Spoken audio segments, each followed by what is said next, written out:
Dear students, I am Vikramjeet Kaur.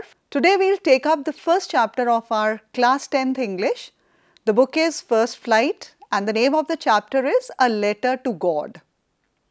Once that we read the story, you will be able to identify the genre of the story, to plan, organize and present ideas coherently. You will understand the importance of faith and lending a helping hand to needy. You will be able to write a character sketch too. Have you ever written a letter to God? Why don't you write a letter to God? There are various reasons for not writing letter to God. The foremost is that we aren't sure of His existence. For us, He is an abstract entity and not a living being. The story which we are going to read, A Letter to God, is a story of extreme faith of a poor and a simple farmer in God. For him, God is a living being who will pull him out of his woes. The story is written by Gregorio Lopez Fuentes, a Mexican novelist, poet and journalist. He was born in 1895. He is best known as one of the leading chroniclers of Mexican Revolution, which broke out when he was 15 years old. And working in his father's general store, he came in contact with farmers and laborers and later wrote about their lives in his books. His major works are Campamento, Tierra, Arreores, Haustica and Al Indio. He also wrote a series of short stories for children. He was awarded the National Prize of Arts and Science in 1935 and he died on 10th December 1966 in Mexico City. So this was about the author of our story, A Letter to God. Now, this story has two themes woven into it. The main theme is insurmountable and absolute faith of a simple and a hard-working farmer, Lencho, in God. The story teaches us that if man has unwavering faith in God, he can accomplish anything. God responds through His own peculiar channels and fulfills man's desires. The second theme is the innocence of a farmer. Lencho is childlike and simple to an extent that he seeks help from none other than God. Both the themes will be covered when we go through the plot of the story. The story revolves around the idea of having unquestionable belief in something. The story is set in a Latin American country. Lencho the farmer, who is the protagonist of the story, writes a letter to God seeking help from him. Although his wishes get fulfilled partially, if not completely, he is ungrateful in the end and questions the honesty and modesty of the postmaster who actually helped him with the money in the name of God. Now we'll go through the story. The house, the only one in the entire valley, sat on the crest of a low hill. From this height, one could see the river and the field of ripe corn dotted with the flowers that always promised a good harvest. The story begins with a picturesque description of the place. The house was built on the top of a hill in a beautiful valley. Crest means top of a hill. Dotted means full of. The only thing the earth needed was a downpour or at least a shower. Downpour, children, it means rain. So throughout the morning, Lencho had done nothing else but see the sky towards the northeast. Now we are really going to get some water, woman? The woman was preparing supper and she replied, yes, God willing. So here Lencho is talking to a woman and this woman here is Lencho's wife. The older boys were working in the field while the smaller ones were playing near the house until the woman called them for dinner. It was during the meal that, just as Lencho had predicted, big drops of rain began to fall. So we come to know that Lencho lived with his family. He had a wife and at least 4 sons, as it's mentioned in the text that the elders were working and the youngers were playing in the field outside. The field belonged to Lencho, and he had the utmost confidence that the harvest would reap great profits. The only thing that he awaited was rainfall, and in this hope he spent an entire morning looking at the sky in the northeast direction from where rain was expected. And now what happened? In the northeast, huge mountains of clouds could be seen approaching. The air was fresh and sweet.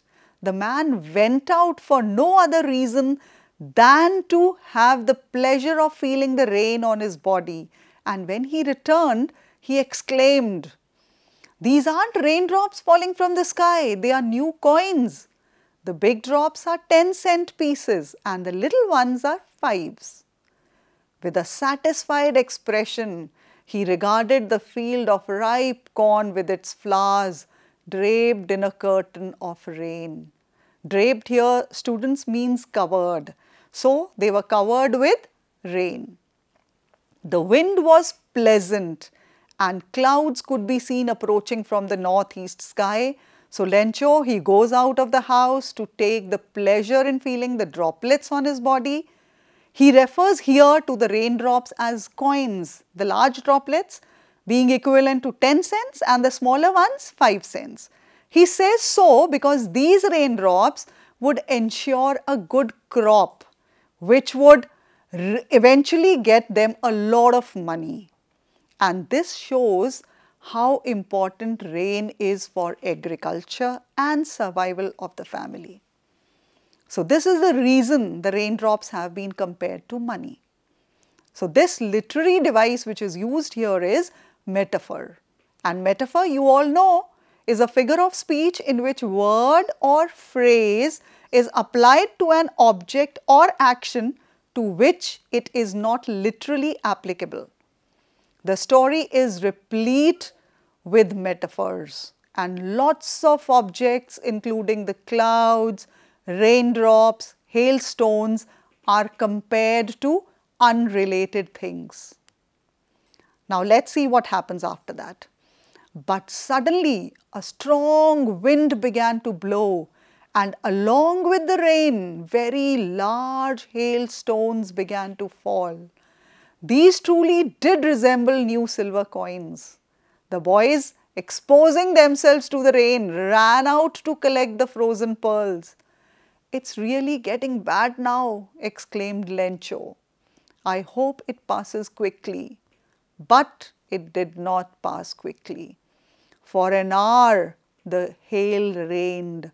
The field was white as if covered with salt. Not a leaf remained on the trees. The corn was totally destroyed. The flowers were gone from the plants. And Lencho's soul was filled with sadness. When the storm had passed, he stood in the middle of the field and said to his sons, "A plague of locusts would have left more than this. The hail has left nothing. This year we will go hungry. We'll have no corn. All our work for nothing. There's no one who can help us. We'll all go hungry this year." That night was a sorrowful one. So on seeing everything go as expected, Lencho reflected upon the field and the flowers covered with droplets, which seemed as if they were wrapped in a curtain. And unexpectedly, what happened? The strong wind started blowing, leading to a hailstorm. And satirically here, the writer refers to these pellets of frozen rain as new silver coins. So this is the satire which the author has used here. The innocent boys became playful and went out in the rain to play and collect these hailstones which look like frozen pearls. The boys are untouched by any kind of worry. And Lencho now starts worrying and hopes that the storm gets over quickly, which didn't. The hailstones covered the entire valley and made everything look so white that it seemed as if it was covered in salt. This also shows how nature had tricked them and turned tables on them. They hoped to earn money and now they were threatened to go hungry. It also shows dependence of man on nature. If we think of our farmers in India, they too face the similar situation every year. If rains fail or if there is too much of rain, this shows our helplessness too. But in the hearts of all those who lived in that solitary house in the middle of the valley, there was a single hope: help from God. Don't be so upset. Even though this seems like a total loss, remember, no one dies of hunger. That's what they say. No one dies of hunger. Solitary, students, here means lonely. The house was the only house which was there. Even after everything had gone wrong, now just see, the family still had hope in the Almighty. Even after nothing was left, they gave each other support and recalled a saying which assures that no one ever dies of starvation. This dialogue of Lencho shows the family's desperation. They had no one to approach for help, no bank to borrow money from, no savings, no government to bail them out. So this was their condition. And all through the night, Lencho thought only of his one hope, the help of God, whose eyes, as he had been instructed, see everything, even what is deep in one's conscience. So God was their only refuge. He knew God would not ignore their sincere efforts. Conscience, children, means an inner sense of right or wrong. So Lencho spent his entire night thinking of only one option left, and that was to seek the help of God, who he had been informed has his eyes and ears everywhere. This is what we believe, that God is omnipresent. He sees everything. Now let's read next. Lencho was an ox of a man, working like an animal in the fields, but still he knew how to write. The following Sunday at daybreak, he began to write a letter which he himself would carry to town and place in the mail. It was nothing less than a letter to God. Now, ox of a man has been used for Lencho. It means that he was very, very hardworking. And he decided to go at daybreak.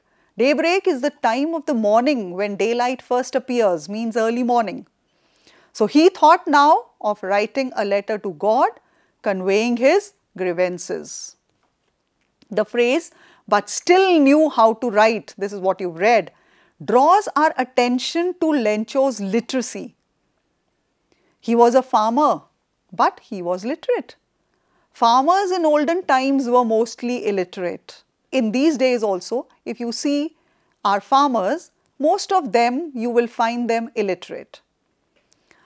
So you must be thinking, it's funny to write to God, but for Lencho, God was a living being, very real and existing. God wasn't an abstract entity for him, but very approachable. So let's see what he wrote in his letter. He wrote, God, if you don't help me, my family and I will go hungry this year.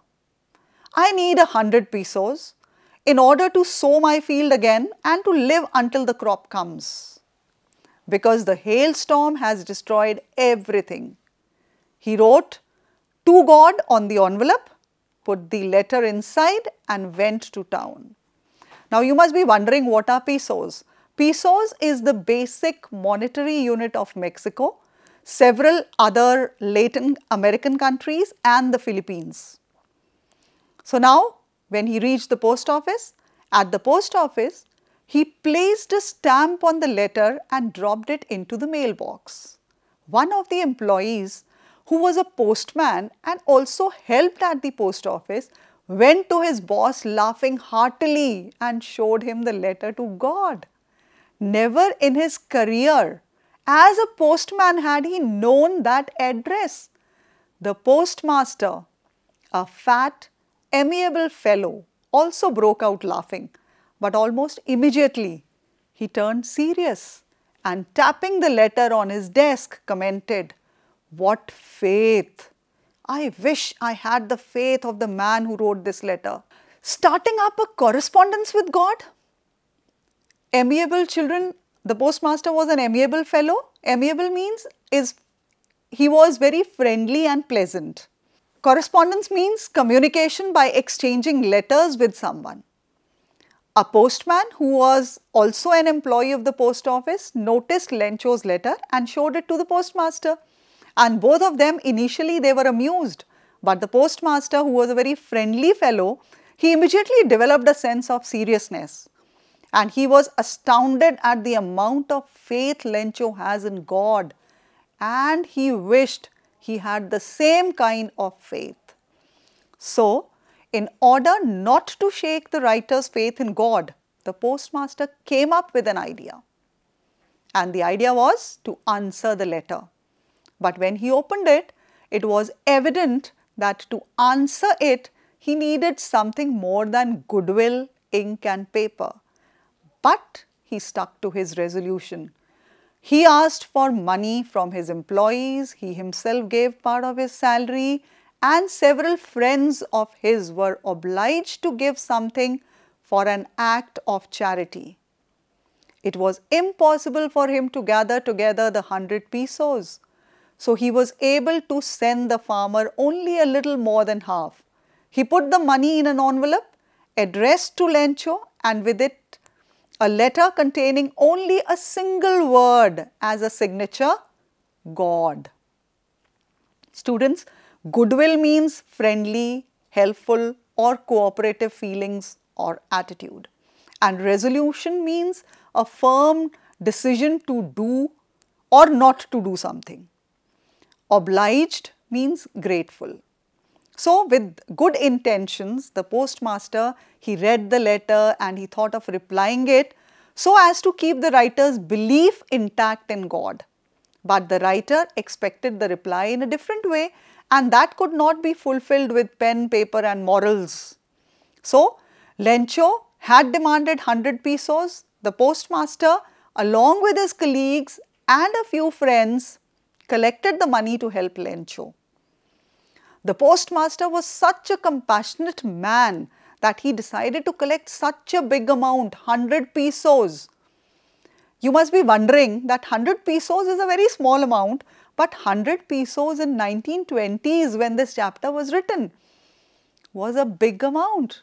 It was equivalent to approximately 1 lakh of present times. The following Sunday, Lencho came a bit earlier than usual to ask if there was a letter for him. It was the postman himself who handed the letter to him, while the postmaster, experiencing the contentment of a man who has performed a good deed, looked on from his office. Lencho showed not the slightest surprise on seeing the money. Such was his confidence. But he became angry when he counted the money.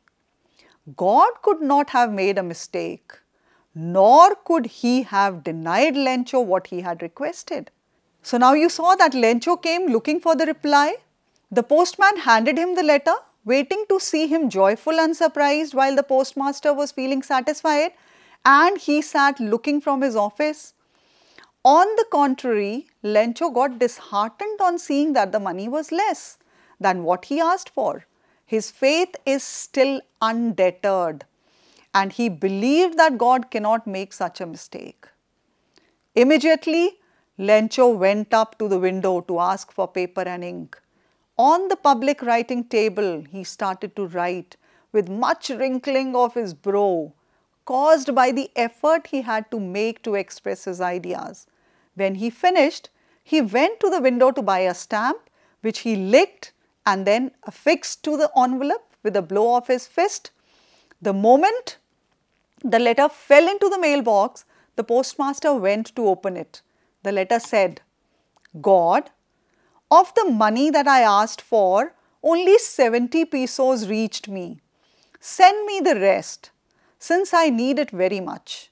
But don't send it to me through the mail, because the post office employees are a bunch of crooks." Lencho. Now you can see that Lencho was disappointed, so he complained that he had only received 70 pesos and he is really in need of the remaining money. He doubted the integrity and honesty of the post office employees and suggested that the money should not be sent via post, because he doubted that the staff at the post office must have stolen the missing amount. This is so ironical that the postmaster and his staff who helped Lencho are called a bunch of crooks by him. Now, we'll discuss what kind of a person Lencho is. The character of the protagonist in the story, that is Lencho. The protagonist of the story is a simple, barely literate farmer who knows his fields intimately. His world is very narrow. His life is limited to his family and fields. Nothing beyond his little world. He is a little distrustful of what lies beyond, as seen in his negative assessment of the post office staff. He is honest, hardworking and self-respecting man. He has no desire for what he has not earned. He is not desirous of luxuries. All his energies are focused on fulfilling his needs. He has a rudimentary grasp of God and religion in common with the rest of his family. His faith in the existence of God is solid, but beyond that, he seems to have almost no knowledge of any religion. There is no mention of his awareness of scriptures or religious rites and rituals. God for him is an all-powerful being who never fails to respond. It doesn't seem in the least bit foolish or unusual for him to ask God for help, as he is confident that God always helps his people. So Lencho's character is polarizing. We may see his unquestioning blind faith as evidence of him being stupid and naive, or we may see his faith as deeply touching and a mirror which shows us how little faith we learned. Now let's discuss about the language used in the story. It begins with short, abrupt sentences free of any kind of ornamentation. This transports us to Lencho's world. His world is a simple place with no shades, and when the scene shifts to the post office with urban population, the language changes. Now the language becomes more descriptive. The story employs the literary devices also. The literary devices that you've already seen is irony. Irony is when one expects the outcome, but the opposite happens, causing a strange and amusing situation. Here, Lencho is helped by the post office staff and not God, whereas Lencho believes that it was really God who helped him, and he blames the post office staff for keeping a part of his money and called them a bunch of crooks. The story also includes lots of metaphors. Metaphor is a figure of speech in which word or phrase is applied to an object or action to which it is not literally applicable. The qualities of cloud, raindrops, hailstones and locusts are figuratively carried to another. The metaphors are huge mountains of clouds, new coins, silver coins, and a plague of locusts. So these are the metaphors that have been used. Now that we know that metaphors are there in the story, we'll complete the table which I have given you. Write what are the clouds, raindrops, hailstones and lencho compared to, and what qualities are being compared. You have the table in front of you? Yes, quickly fill them up. And now we'll check our answers. Clouds have been compared to huge mountains due to their mass and enormity. Raindrops have been compared to coins as they result in prosperity. Both raindrops as well as coins, they result in prosperity. Hailstones are called frozen pearls owing to the color and the hardness of pearls. Lencho has been called an ox of a man as he is strong and hardworking and he works in the fields tirelessly. So I hope you've completed it. And now that we've read the story, let's check how much we know. The first question, who did Lencho write a letter to? And what did he ask for? Second question is, what are the raindrops compared to and why? Third question is, Lencho had only one hope. What was it? The fourth question is, what was the postmaster's reaction on reading Lencho's letter? And the fifth one, why does the postmaster send money to Lencho?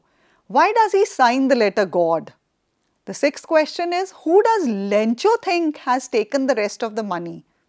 And what is the irony in the situation?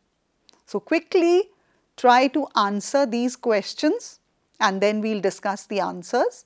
The first question was, who did Lencho write a letter to and what did he ask for?